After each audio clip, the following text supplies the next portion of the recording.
Hyderabad's #1 real estate company, Sri Siddhivanayaka Property Developers. మన ఒక పెద్ద మనిషి, ఆమె 50 ఏళ్ళు ఉంటుంది.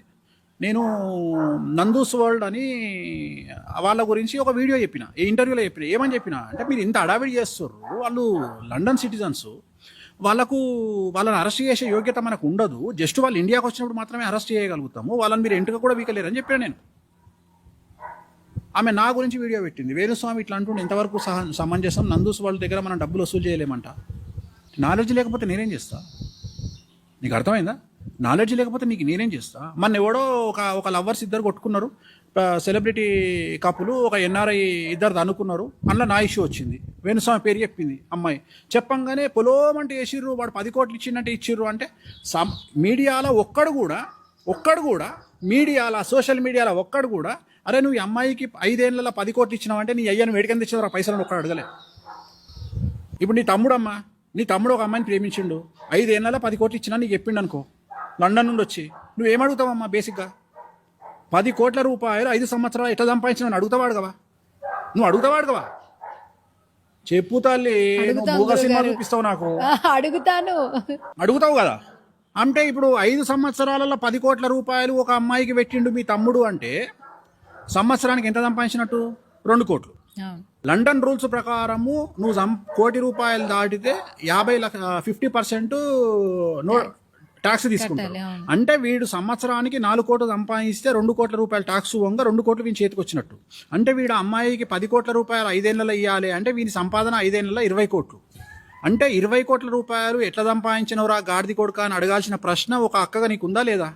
మరి వీడు ఏం పీక్ పడగొట్టిండు, ఏం 888 చదివిండా, 88 చదివిండా, 10 చదివిండా? అంటే జనరల్గా IIT అంటారు కదా, అట్లా కాకుండా ఎన్ని ఐలు ఉన్నాయి వీని ముంగట అనేది నీ ప్రశ్నించాలన్నా వద్దా? రెండోది, 20 కోట్ల రూపాయలు 10 కోట్ల రూపాయలు ఏం చూసి పెట్టి కలవడ్డవురా నువ్వు అడగాలే కదా. కానీ ఎవ్వరు అడగలే, సోషల్ మీడియా కానీ మెయిన్ స్ట్రీమ్ మీడియా కానీ ఎవ్వరు అడగలే. కానీ ఎవరైతే CCS పోలీసు ఉన్నాడో ఆయన అడిగిండు, గాడిది కొడుక, అమ్మాయికి 10 కోట్లు పెట్టిన అంటున్నావు, లండన్ రూల్స్ ప్రకారం నువ్వు 20 కోట్లు సంపాదిస్తే నువ్వు అమ్మాయికి 10 కోట్లు పెట్టినట్టు 5 ఏళ్ళల్లో నువ్వు ఏం వీక్ పడగొట్టినావని అడిగిండు. ఇగో ఇది క్వశ్చన్. అంటే నేను ఏమంటున్నా అంటే, మీడియా రాగానే అడావిడి చేయకండి, ప్రాణాల మీద తెచ్చుకోకండి.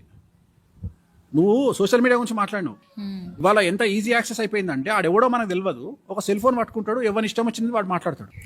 అర్థమైందా? చివరికి నేను ఆన్సర్ చెప్పదలుచుకున్న పాయింట్ ఇది.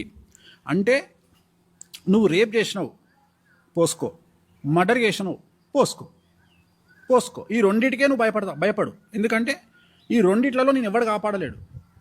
రెండోది, అన్ని టీవీల్లో ఒకేలాగా వస్తుంది, గుర్తుపెట్టుకో, అన్ని టీవీలలో ఒకేలాగా వస్తుంది. కానీ ఎవ్వరు కూడా నిన్ను మ్యానిపులేట్ చేసి టీవీ ఛానళ్ళలోనో సోషల్ మీడియాలో నీకు జడ్జిమెంట్ ఇవ్వలేరు. అర్థమైందా? ఈ రెండిట్లలో జరిగిపోతాయి. ఈ రెండు నువ్వు మర్డర్ చేసావనుకో, పోక్సోలు ఇరికినావనుకో, ఖచ్చితంగా జరగాల్సింది జరుగుతుంది.